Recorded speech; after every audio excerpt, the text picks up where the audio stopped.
Gitu. Jadi kayak saya itu sudah bukan pendatang baru lagi, udah tamat tirakatnya. Kenapa? Lihat orang kawin saya sudah nggak tergoda.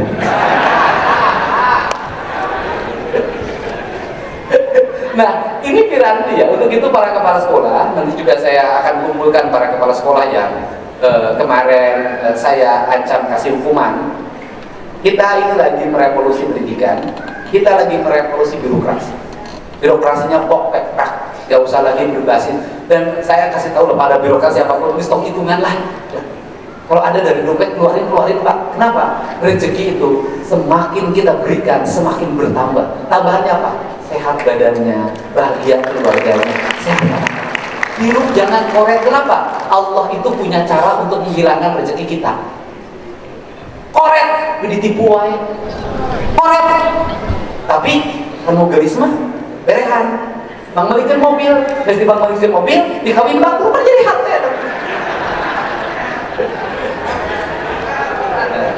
Nah, jangan hidup ke saya, enggak. Bukan pengalaman. Saya tidak pernah menyesali sebuah peristiwa yang terlewati. Kenapa? Karena setiap peristiwa itu adalah cara menuju kesuksesan hidup. Nah, jadi kalau Anda disakiti oleh suami, Anda bersyukur. Kenapa? Anda lagi dibukakan pintu untuk mendapat suami yang lebih hebat dari Anda. Kalau Anda disakiti ini, jangan sakit hati. Sedang memberikan jalan untuk mendapat yang cantik, yang baik, yang lebih dari dia. Hidup itu lebih baik punya istri itu 4 tapi soleha daripada 1 bengek cerewet timuruan wae.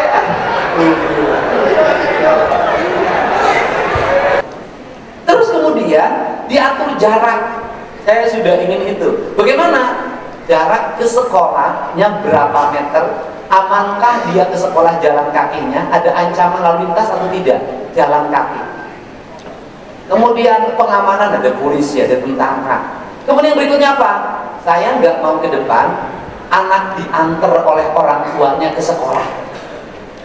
Orang tuanya ngumpul di depan kelas, saling ngomongin, nanti bikin klub kelas, mengintervensi gurunya, nanti ngatur, ribut, inung awe-awe, gawe siapa yang cicing di imam, pasakan salah gimana?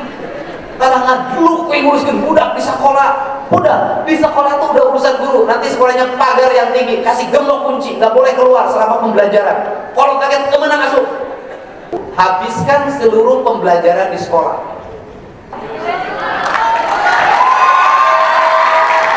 Karena itu pekerjaan sekolah, kerjakan, selesaikan di sekolah. Sama dengan pekerjaan kantor. Jangan suka membawa pekerjaan kantor di rumah. Selesaikan di kantornya sampai tuntas, baru pulang ke rumah. Tapi jangan pura-pura menyelesaikan pekerjaan kantor, padahal punya pacar baru.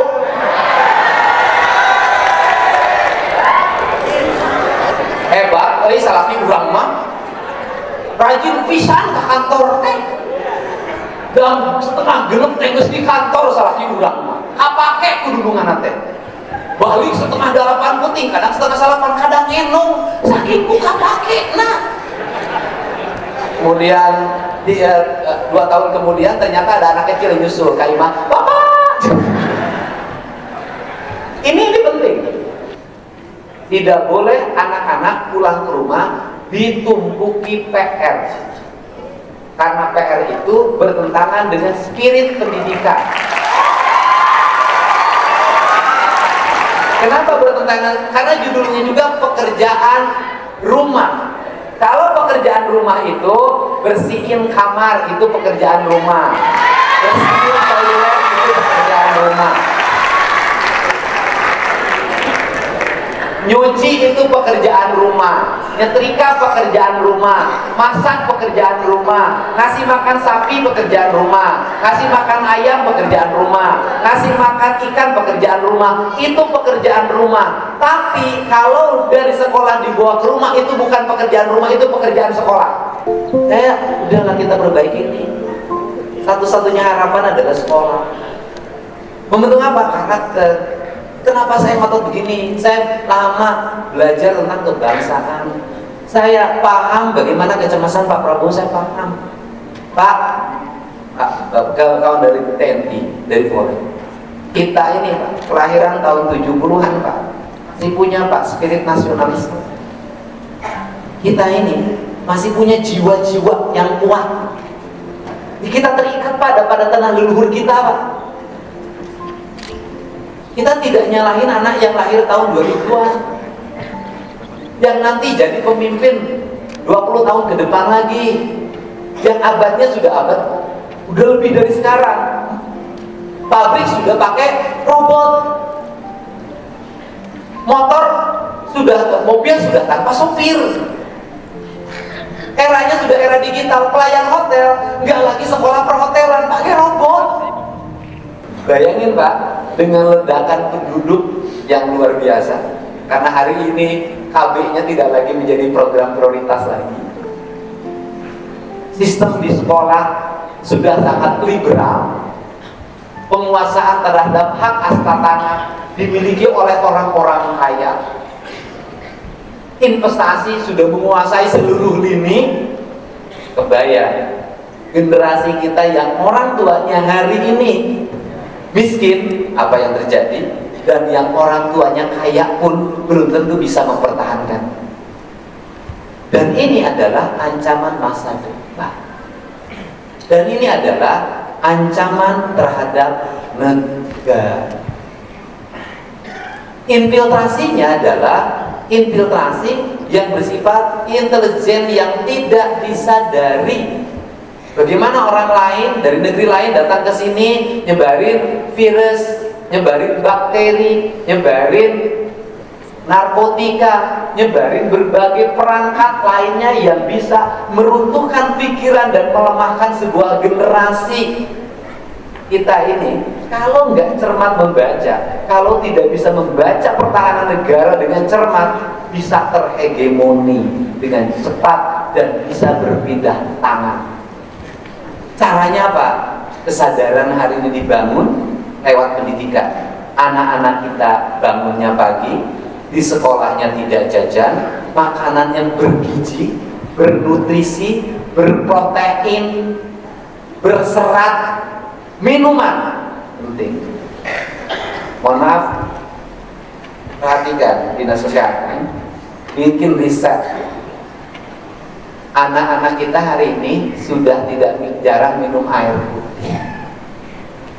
Anak-anak kita hari ini tidak ngeteh, cuma dua Pak, ngopi sama minuman yang bergelas, berbotol, bergula. Gulanya belum tentu gula murni yang berstandar. Yang penting pabrik itu manis, dan itu sudah menjadi candu bagi anak-anak kita. Saya tahu. Lebih iseng lagi, itu minuman bergulanya dicampur. Nanti para kepala dinas kesehatan periksa seluruh anak sekolah di Jawa Barat, masing-masing kabupaten. Satu, periksa bagaimana keadaan darahnya. Dua, periksa bagaimana keadaan mulut. Saya dulu rajin memberikan pemeriksaan gigi untuk mengetahui dia merokok atau tidak, dia narkoba atau tidak. Lakukan. Hari ini ancaman itu adalah ada anak-anak di bawah umur atau masih usia remaja sudah gagal ginjal.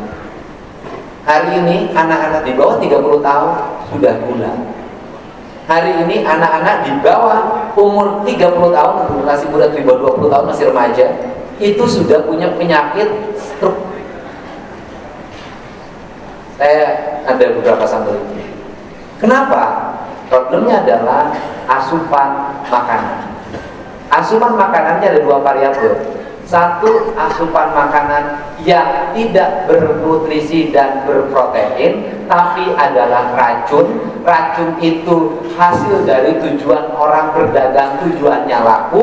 Apapun dimasukkan, penyedap rasa segala macam, yang penting enak dan memuaskan penggemarnya. Itu yang pertama. Yang kedua adalah hilangnya doa. Apa hilangnya doa? Tradisi makanan ibu sudah hilang dalam kehidupan kita. Hari ini anak-anak sudah tidak lagi terikat dengan ibunya dengan produk makanannya. Dia terikat sama ibunya hanya dengan uang jajannya. Ini harus direvolusi, dibalikin. Gak bisa. Nah, kalau sudah tahapannya seperti itu, nanti yang meningkat pada kurikulum. Kurikulum nanti saya akan merumuskan lagi, kembali lagi. Satu, habiskan seluruh pembelajaran di sekolah. Tidak boleh anak-anak pulang ke rumah ditumpuki PR. Karena PR itu bertentangan dengan spirit pendidikan. Kenapa bertentangan? Karena judulnya juga pekerjaan rumah. Kalau pekerjaan rumah itu bersihin kamar, itu pekerjaan rumah. Bersihin toilet itu pekerjaan rumah. Nyuci itu pekerjaan rumah. Nyetrika pekerjaan rumah. Masak pekerjaan rumah. Ngasih makan sapi pekerjaan rumah. Ngasih makan ayam pekerjaan rumah. Ngasih makan ikan pekerjaan rumah. Itu pekerjaan rumah. Tapi kalau dari sekolah dibawa ke rumah, itu bukan pekerjaan rumah, itu pekerjaan sekolah. Karena itu pekerjaan sekolah, kerjakan, selesaikan di sekolah. Sama dengan pekerjaan kantor. Jangan suka membawa pekerjaan kantor di rumah. Selesaikan di kantornya sampai tuntas, baru pulang ke rumah. Tapi jangan pura-pura menyelesaikan pekerjaan kantor, padahal punya pacar baru.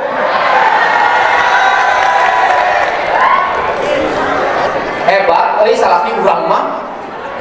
Rajin pisan ke kantor teh. Dan setengah genep tengges di kantor salah urang mah. Kapake kududungan teh. Balik setengah 8 penting, kadang setengah 8, kadang ngenong. Saking ku kapake nah. Kemudian dia 2 tahun kemudian ternyata ada anak kecil yang nyusul ke imah, "Bapak." Ini penting. Kenapa? Saya ingin sekolah fokus. Sekolah fokus, tetapi saya juga menginginkan di sekolah tidak terjadi penumpukan pelajaran. Nanti saya mau komunikasi dengan Kemendiknas. Kenapa? Kita ini pelajaran terlalu banyak. Karena terlalu banyak, hiji ge unu apal. Letakkan kerangka dasar saja. Kalau saya misalnya SD, sudah SD ini fokus pada calistung, baca, nulis, ngitung, manual. Gak boleh pakai HP, gak boleh pakai perangkat digital, gak boleh. Kenapa? Karena otak kirinya harus dilatih, tangannya harus sabar. Jadi orang nulis itu bukan urusan bahwa nanti tidak diperlukan sudah era digital, bukan. Dia sedang melatih ketahanan tangannya, ketahanan fisiknya, ketahanan otak kirinya, keseimbangan otak kanannya, keteguhan jiwanya. Ini penting. Kemudian menghitung, itu lagi melatih kecerdasannya, motoriknya. Isi 2 3 4 cager bager bener pinter singer galeur mater aduh buruan kantor pacamat batok kohok badahu. Itu pelatihan. Kenapa? Di negara maju nggak ada begitu, nggak ada anak SD dikasih digital, nggak ada. Hanya di Indonesia TK sudah HP. Terus kemudian diatur jarak. Saya sudah ingin itu. Bagaimana? Jarak ke sekolahnya berapa meter? Amankah dia ke sekolah jalan kakinya? Ada ancaman lalu lintas atau tidak? Jalan kaki. Kemudian pengamanan, ada polisi, ada tentara. Kemudian berikutnya apa? Saya nggak mau ke depan anak diantar oleh orang tuanya ke sekolah. Orang tuanya ngumpul di depan kelas, saling ngomongin. Nanti bikin klub kelas, mengintervensi gurunya. Nanti ngatur, ribut, inung awe-awe, aduh gawe sia teh. Teh cicing di imah pasakeun salaki maneh. Kalangan dulu kowe nguruskeun budak di sekolah. Udah, di sekolah tuh udah urusan guru. Nanti sekolahnya pagar yang tinggi, kasih gembok kunci, nggak boleh keluar selama pembelajaran. Kalau kaget kemana asuh? Gak boleh lagi ada tumpukan motor depan, suruh pulang. Kenapa? Mengganggu. Ngapain gawe nungguan isu tapi kalau budak nak nanti bertengkar, palus baju Siapa yang korban? Salah kita. Berulang isu kena nganjuk deh, pemajikan panas. Nih, ini penting. Ini culture. Ini orang Sunda, Pak. Ini orang Sunda teh kieu. Benar tuh? Orang Sunda teh kumaha? Wanita tukangan. Oh, Pak. Wah. Kalau ditunjuk, hese sing purungkut. Lima tekeng aku mulku payung butut, ada yang udah belum. Yang ngagulung nyawa tekeng juga. Nunjuk batur, nu maju. Terus batur pidato di hareup, aing bisa. Orang Sunda itu punya penyakit tuturut munding, jadi kudu dimimitian. Jadi lamun dimimitian wani orang Sunda. Dimimitian marelok orang Sunda. Patah giliran ditewak baru aku. Nah, ini maksud saya tuh lagi mau melopori nyali. Orang Sunda teh punya nyali. Wanian mau borangan. Ayo. Ini penting. Nah, setelah itu tingkatan yang berikutnya adalah pada kreativitas publik. Di sampah nanti dikelola. Nanti ada konsultan yang membidani wilayah sekolah. Ada konsultan dan dia ngajarin bagaimana ngelola sampah, bagaimana merawat industri lingkungan. Terus dia jadi mentoring. Nah, ini yang saya lakukan. Bahkan saya nanti punya program untuk SD dan SMP, terutama SD. Saya ingin program nanti itu bawa sampah ke sekolah ditukar telur. Nanti sampahnya kumpulin di sekolah, nanti diolah organik anorganik jadi kerajinan, jadi apa terus. Ini harus dibuat. Kemudian setelah itu tingkatannya apa? Pada tingkatan uji kreativitas. Nah, uji kreativitas bagaimana? Samen itu kembali pada mengembalikan kembali kreativitas siswa untuk berkreasi. Mohon maaf, sekarang kenaikan kelas kelulusan pakai event organizer. Tahu saya kok. Pakai IO, pakai band yang harganya 150 juta, penyanyi dari Jakarta. Risia. Konser. Ya, yang orang kaya nggak ada soal. Anak Mak Ici, ini nyembang emo. Ini. Nah, kemudian ini harus dikembali lagi anak tumbuh kreatif. Ini industri film, nanti teman-teman bupati wali kota mungkin ada yang pemerhati, nanti bikin lomba bikin film pendek untuk anak-anak SMA. Bikin lagi. Saya rencana itu ke depan, itu kalau nggak tiap sekolah, minimal satu kecamatan saya akan bangun gedung untuk pusat pertunjukan siswa agar tidak nyewa. Yang kayak gini nanti ada setiap kecamatan. Saya rencana begitu. Nah, nanti setiap siswa itu terus berkreasi dan orang tuanya bisa melihat bagaimana perkembangan siswa anak-anak didiknya. Ini kalau sudah seperti tingkatannya, maka sekolah, negara memberikan subsidi bermanfaat, bangunannya baik bermanfaat, biaya orang tua turun, angka kesehatannya meningkat, ini target saya. Kemudian angka pertumbuhan ekonominya baik, kemudian pengeluaran lebih sedikit dibanding pendapatan. Ini merubah, Pak. Kalau para menteri biasanya pendekatan teknis, saya ada pendekatan culture. Ini cara merubah manusia. Terakhir, alamnya harus diurus. Gak bisa, alam harus diurus. Kenapa? Saya boleh bercerita deh. Kita ini alam, Pak. Kita ini tanah, kita ini air, kita ini udara, kita ini adalah panas matahari, Pak.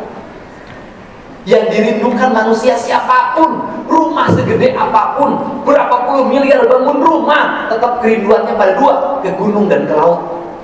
Kenapa? Karena itu kecenderungan manusia sebagai bahan habitatnya. Kerinduannya apa? Melihat matahari terbit di sebelah timur dan tenggelam di sebelah barat. Itu yang dikejar. Kenapa? Kita ini bagian dari matahari, kita ini bagian dari angin, kita ini bagian dari tanah, kita ini bagian dari air. Kita pasti merindukan dia. Syaratnya satu, negara tidak boleh merusak angin, tidak boleh merusak matahari, tidak boleh merusak air, tidak boleh.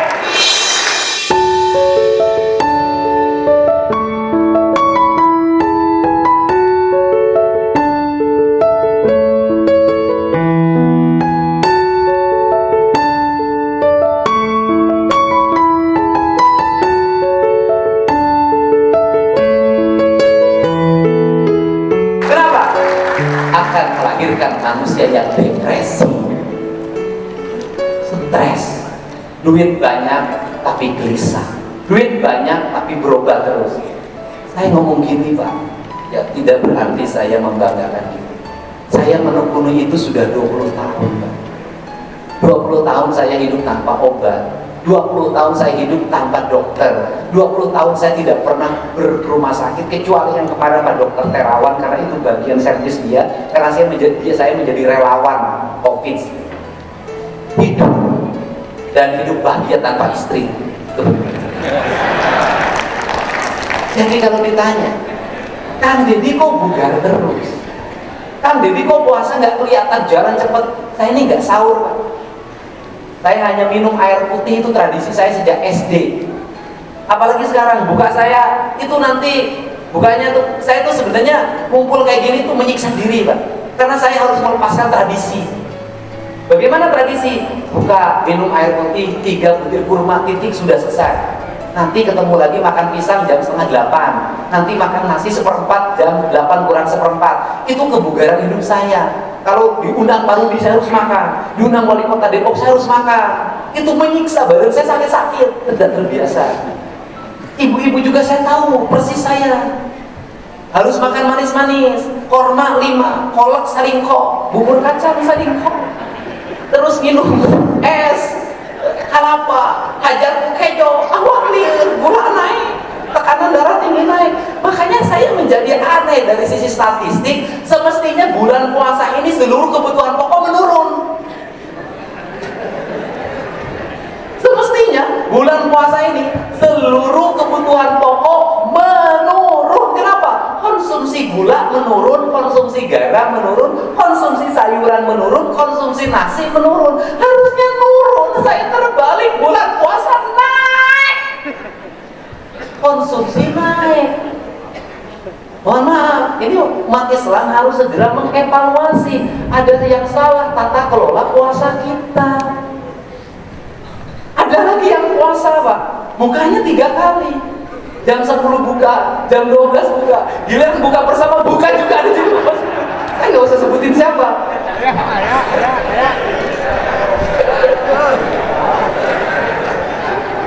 Saya punya teman Pak, tiap saya perhatikan siang makan nasi padang Pak, tapi giliran nanti sore ada jadwal buka puasa Pak Gubernur, siap saya hadir saya tadi nyatu cairin. Tapi sama yang seperti itu kita jangan lantas menghakimi. Kenapa? Bisa jadi kemampuan beribadahnya hanya sampai jam 20. Bisa jadi dia puasanya tidak hebat, tapi amal ibadah bagi-bagi rezekinya bisa lebih hebat dari kita. Ya ya jangan semakin kok mana itu puasa sia doraka. Jangan begitu. Kenapa? Puasa itu untuk kita, bukan untuk orang lain. Itu penting. Dan biasanya yang suka galak dalam puasa dan aku itu pendatang baru. Kalau pendatang baru puasa tuh dilihatin terus. Lihat orang makan, siate, gak harus siate, musrik siate. Nah itu biasa pendatang baru dalam berpuasa. Kalau orang yang sudah gak berpuasanya udah biasa, lihat orang makan senyum bilang bro, ini makannya, ini minumnya gitu.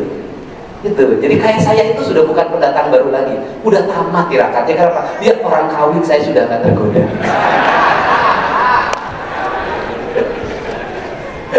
Nah, ini piranti ya. Untuk itu para kepala sekolah, nanti juga saya akan kumpulkan para kepala sekolah yang kemarin saya ancam kasih hukuman. Kita ini lagi merevolusi pendidikan, kita lagi merevolusi birokrasi. Birokrasinya pok pek, gak usah lagi berbasis. Dan saya kasih tahu loh, pada birokrasi apapun, stok hitungan lah. Kalau ada dari dompet keluarin Pak. Kenapa? Rezeki itu semakin kita berikan semakin bertambah. Tambahannya apa? Sehat badannya, bahagia keluarganya, sehat.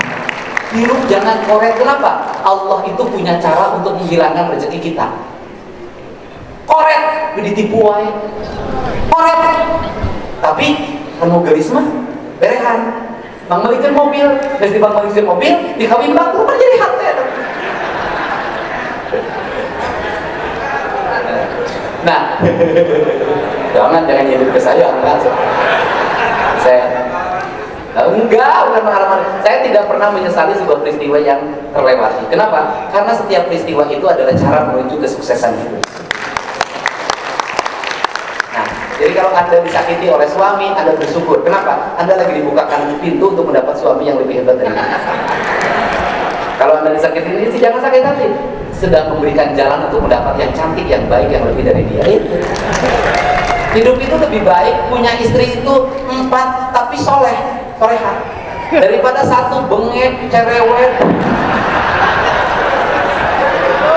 timuruan wae.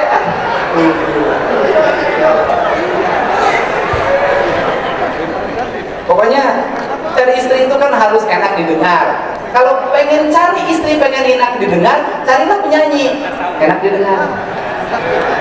Gitu. Kalau enak dipandang, carilah penyanyi yang cantik. Ya itu enak didengar dan enak dipandang.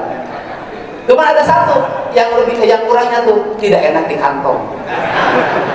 Loba dangdana, bisa masak. Kalau ada yang mencetan rugi, mendingan nu di imah, kurang masak, kurang mencetan, dibere. Dan saya ingat ya, istri-istri ibu bapak semua tuh termasuk 7 keajaiban dunia. Terakhir nih, 7 keajaiban 1 menit lagi. Apa 7 keajaiban? Digawe jadi camat di Bogor, SK-nya di Bank Jabar.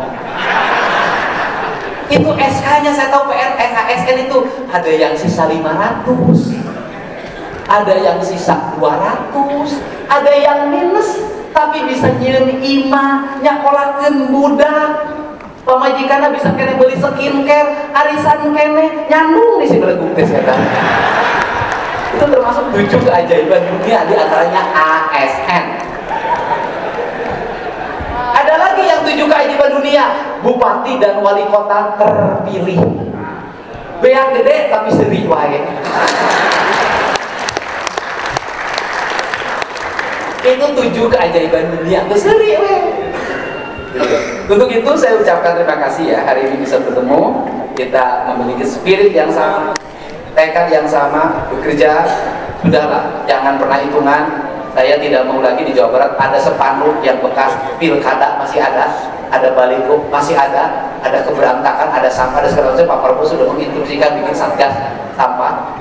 Pokoknya Jawa Barat kudu bersih, gemah ripah, repeh, rapi, Caambulan 14, Jalan Gede, Sasapuan. Nah, nani ngenah nyani tapi tong nyarandu. Itu saja, terima kasih. Wallahul muwaffiq. Assalamualaikum warahmatullahi wabarakatuh.